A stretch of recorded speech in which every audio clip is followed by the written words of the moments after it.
আসসালামু আলাইকুম my dear student, কি অবস্থা সবার? টেনশনে হিমশিম খাওয়ার কিংবা একদম সব পড়ে ফেলতে হবে এই ধরনের চিন্তাভাবনা নিয়ে যারা আছো তাদের জন্য আছে একটা সুখবর, সমাজ বিজ্ঞান কেন্দ্রিক সুখবর।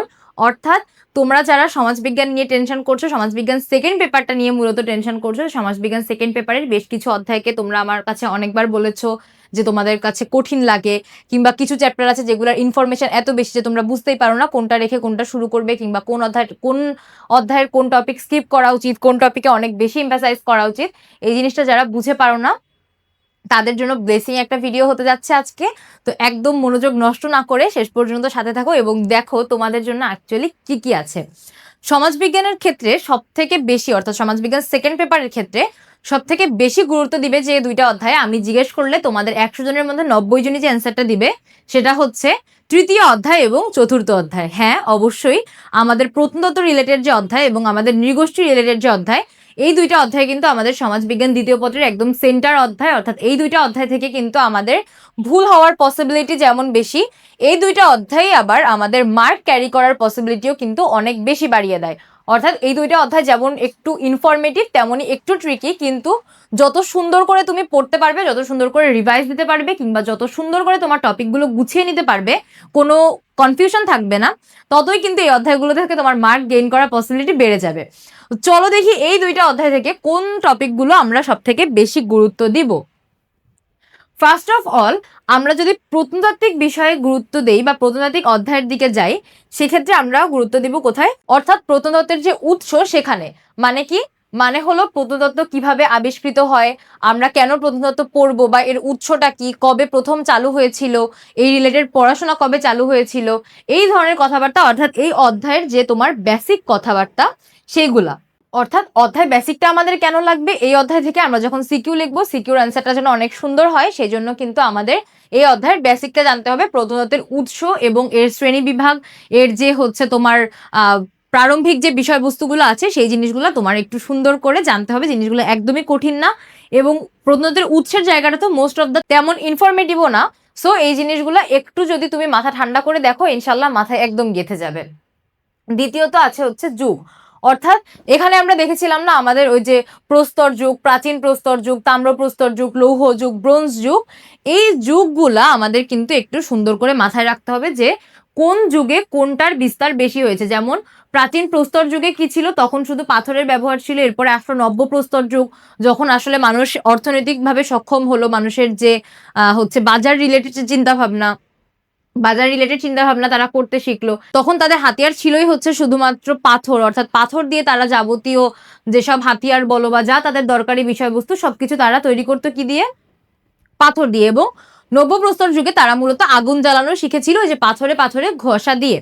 এই যে জিনিসগুলো, এগুলো তোমার জানতে হবে। এরপরে আছে আমাদের তাম্রযুগ, ব্রোঞ্জ যুগ, তারপরে লৌহ যুগ। অর্থাৎ এই যুগগুলোর নাম এরকম কেন হয়েছে? কারণ ওই যুগগুলোতে ওই ধাতব পদার্থটা বেশি গুরুত্ব পেয়েছিল।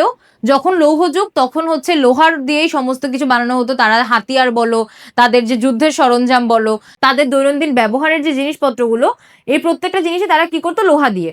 ব্রোঞ্জ যুগের ব্যাপারটাও তাই ছিল। তাম্র ব্রোঞ্জ যুগ যেটা, অর্থাৎ তামার জিনিসটা যেমন একটু নরম, তার সাথে তারা ব্রোঞ্জ মিলিয়ে তারপরে তারা একটা ধাতব তৈরি করলো, যেটাকে তারা অস্ত্রের জন্য তৈরি করতো, আবার তাদের অলংকারের জন্য ব্যবহার করতো। যে জিনিসগুলো কিন্তু আমি তোমাদের ক্লাসে খুব খুব খুব সুন্দর করে উদাহরণ দিয়ে পার্ট বাই পার্ট বুঝিয়ে দিয়েছিলাম, এবং আশা করছি তোমাদের ওই জায়গাটা থেকে কোনো রকম কোনো কনফিউশন নাই। আর কনফিউশন যদি থাকেও তার জন্য তো আমাদের পরবর্তী ব্যবস্থা তো আছে। আচ্ছা, এরপরে যে জায়গাগুলোতে তোমার ফোকাস দিতে হবে, অর্থাৎ এই তৃতীয় অধ্যায়েরই, সেটা স্থান।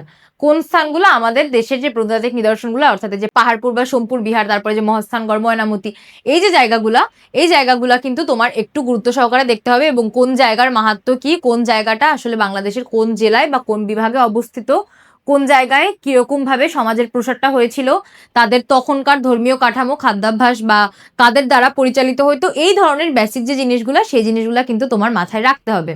তো কমপ্লিট হয়ে গেল আমাদের থার্ড চ্যাপ্টার। অর্থাৎ থার্ড চ্যাপ্টার থেকে আমাদের এই তিনটা জিনিস ভালো করে মাথায় রাখলেই কিন্তু এই অধ্যায় থেকে আমরা সৃজনশীলের একটা পূর্ণাঙ্গ প্রস্তুতি নিয়ে ফেলতে পারবো। এই অধ্যায় সৃজনশীল নিয়ে আমাদের কোনো রকম কোনো চিন্তা করতে হবে না। এখন আসো ফোর্থ চ্যাপ্টারে। ফোর্থ চ্যাপ্টারে কিন্তু আমাদের অনেক টপিক, তাই না? ফোর্থ চ্যাপ্টারে অনেকগুলো হচ্ছে ক্ষুদ্র নৃগোষ্ঠীর জীবন আচরণ নিয়ে, তাদের যে জীবনযাপন, তাদের সংস্কৃতি, তাদের ধর্ম, তাদের যে আরো বাসস্থান, তাদের যে উৎপত্তি, এই জিনিসগুলো নিয়ে কিন্তু আমাদের একটা বিস্তৃত আলোচনা আছে। কিন্তু আমরা সবকিছু পড়বো না। সৃজনশীলের জন্য আমাদের সব জায়গায় সমান গুরুত্ব দেওয়ার দরকার নাই, বরং আমাদের গুরুত্ব দিতে হবে বুঝে, যে জায়গাগুলোতে গুরুত্ব দিলে অ্যাকচুয়ালি আমাদের লাভ আছে। আচ্ছা, প্রথমে আছে হচ্ছে নৃগোষ্ঠীর ধারণা। মনে পড়ে আমরা পড়েছিলাম নৃগোষ্ঠীর ধারণার মধ্যে যে বায়োলজিক্যাল দিক থেকে হচ্ছে নৃগোষ্ঠী হিসাব করতে গেলে 4টা সেক্টর আসে, ককেশীয়, তারপরে মঙ্গোলীয়, অস্ট্রেলিয়ার, নিগ্রোয়েড। এই যে 4টা যে তোমার ধাপ আছে বা এই 4টা যে প্রকার আছে, এই 4টা প্রকার কিন্তু খুবই সুন্দর করে মাথায় রাখতে হবে। এবং তোমার যে সৃজনশীলটা আসবে চতুর্থ অধ্যায় থেকে, সেই সৃজনশীলের তোমার অনুধাবনে হোক, প্রয়োগে হোক, উচ্চতর দক্ষতায় হোক, কোনো না কোনো জায়গায় এই যে নৃগোষ্ঠীদের যে ধারণা বা নৃগোষ্ঠীদের যে ভাগটা, এই ভাগটা কিন্তু কোনো না কোনো জায়গায় মাস্টলি ইনক্লুড করতে চলেছে। আচ্ছা, তারপরে তুমি কি দেখবে, তোমার ক্ষুদ্র নৃগোষ্ঠীতে তোমার বইয়ের ভিতরে অনেকগুলা পার্ট আছে, বা ক্ষুদ্র নৃগোষ্ঠীদের অনেক জীবনধারা, অনেক কয়েকটা নৃগোষ্ঠীর আইডিয়া তোমার বইয়ে আছে। কিন্তু আমাদের মূলত পড়তে হবে হচ্ছে চাকমা, মারমা, অর্থাৎ আমাদের দেশের সব থেকে বৃহৎ যে 2টা নৃগোষ্ঠী, এদের সম্পর্কে আমাদের জানতে হবে। এবং এদের যে জীবন আচরণ, অর্থাৎ তোমার বইয়ে কিন্তু তুমি দেখতে পাবে যে হচ্ছে আমাদের অনেক কিছু নিয়ে অনেক এলাবোরেট আলোচনা আছে, কিন্তু আমরা মোটামুটি বেসিকটা জানবো। যে তাদের ধরো হচ্ছে খাওয়া দাওয়া রিলেটেড জানবো, তাদের অনুষ্ঠান আদি, তাদের পোশাক, তাদের শিক্ষাগত অবস্থা এখন কেমন, তাদের সামাজিক অবস্থা এখন কেমন, এটুক সম্পর্কে আমরা জানবো। চাকমা এবং মারমা এই 2 দলেরই এটুক সম্পর্কে আমাদের জানতে হবে। এরপরে আছে গারো। গারোদের সব থেকে বেশি হচ্ছে এমফাসাইজ করা হয়, বা গারো নিয়ে আমরা সবথেকে বেশি পড়াশোনা করি কোন ক্ষেত্রে? গারোদের মাতৃতান্ত্রিক যে সমাজ ব্যবস্থা সেটা নিয়ে। তো গারো যখন পড়বা সেক্ষেত্রে গারোদের জীবনযাপনের পাশাপাশি গারোদের যে মাতৃতান্ত্রিক সমাজ ব্যবস্থা সেটা নিয়ে একটু সুন্দর করে জানবা। যেমন গারো সমাজে যে তাদের ছোট মেয়েকে বেশি হচ্ছে সম্পত্তির উত্তরাধিকারী হিসেবে ছোট মেয়েকে ধরা হয় এবং তাকে বলা হয় নোকনা, এই জিনিসগুলো একটু সুন্দর করে তোমার কিন্তু মাথায় রাখতে হবে। অ্যান্ড ফাইনালি আছে হচ্ছে মণিপুরি, যাদের সম্পর্কে, যাদের আমার ধর্মীয় জীবন সম্পর্কে আমাদের জানতে হবে, যাদের খাদ্যাভ্যাস, যাদের পোশাক এবং যাদের নৃত্য, বিশেষ করে এই যে মণিপুরি নৃত্য, এটা সম্পর্কে কিন্তু আমাদের জানতে হবে। এবং এখান থেকে কিন্তু আমাদের একটা অনুধাবন হতে পারে মণিপুরি নৃত্য রিলেটেড, যে মণিপুরীদের অনুষ্ঠান এবং তাদের যে নৃত্য, মণিপুরি নৃত্যটা কিন্তু অনেক বেশি হচ্ছে তোমার ফেমাস, আমরা জানি সবাই। এখান থেকে কিন্তু একটা অনুধাবনমূলক প্রশ্ন আসার পসিবিলিটি অনেক বেশি। তো এই যে জায়গাগুলো আমি দেখালাম তৃতীয় এবং চতুর্থ অধ্যায় মিলিয়ে, এই জায়গাগুলো যদি তোমার গুছানো থাকে এবং এই জায়গাগুলো যদি তুমি একটু সুন্দর করে ফোকাস করতে পারো, ইনশাল্লাহ এই 2টা অধ্যায় থেকে সিকিউর রিলেটেড কোনো ঝামেলায় ভুগছো না। তোমাদের একটা সুখবর দেওয়া সব থেকে বেশি দরকার, সেটা হলো এই যে তোমাদের জন্য আসছে test paper solution batch. Test paper solution বা রিভিশন ব্যাচে আসলে তোমাদের নিয়ে কি করা হবে? যেটা করা হবে সেটা হলো তোমাদের নিজেদেরকে অনেক বেশি পরিমাণ টেস্ট পেপার ঘাটাঘাটি করে অনেক বেশি পরিমাণ রিভাইসের জন্য টাইম নষ্ট করতে হবে না, বরং আমরাই গুছিয়ে দেবো যে তোমার কোন জায়গা থেকে কি দেখতে হবে, কোন জায়গাটুকু তোমার পড়তে হবে এবং কতটুকু রিভিশন দিলেই তুমি এইচএসসি পরীক্ষার জন্য একদম প্রিপেয়ার্ড হয়ে ফেলতে পারবে। তো আর দেরি না করে, আমাদের যেহেতু ক্লাস শুরু হয়ে যাচ্ছে 26শে ফেব্রুয়ারি, আর্কাইভ ক্লাসগুলো পেতে আজই যোগাযোগ করো আমাদের অফিসিয়াল ওয়েবসাইটে কিংবা নক দাও আমাদের পেজে, যেখান থেকে তুমি আজই এনরোল করে ফেলতে পারবে এবং আজই শুরু করে ফেলতে পারবে আর্কাইভ ক্লাসগুলো তোমার বেসিক ক্লিয়ারেন্সের জন্য। আর যারা হচ্ছে ভাবছো আমার গ্রুপ সাবজেক্টগুলো দরকার নেই, শুধু বাংলা, ইংরেজি এবং আইসিটি হলে আমার সমাধান হয়ে যাবে, তাদের জন্য সমাধান আছে। তোমরা চাইলেই 26শে ফেব্রুয়ারির এই কোর্সটাই শুধুমাত্র 799 টাকা থেকে এনরোল করে তোমরা শুধুমাত্র এই 3টা সাবজেক্টের রিভিশন বা টেস্ট পেপার সলিউশন যে ব্যাপারটা, এটা কিন্তু গুছিয়ে নিতে পারবে। আর এই মোমেন্টে তোমাদের জন্য সব থেকে গুরুত্বপূর্ণ যেটা, সেটা তো না বললেই নয়, অর্থাৎ তোমাদের পরীক্ষা দেওয়া, পরীক্ষা দিয়ে একদম নিজেদেরকে ঝালাই করে একদম শক্ত করে ফেলা। অর্থাৎ তোমরা যত এই টাইমে পড়বে, যত পরীক্ষা দিয়ে যত শক্ত হবে, তত কিন্তু এইচএসসি পরীক্ষা তোমাদের কাছে পানির মতো সহজ হয়ে যেতে যাচ্ছে।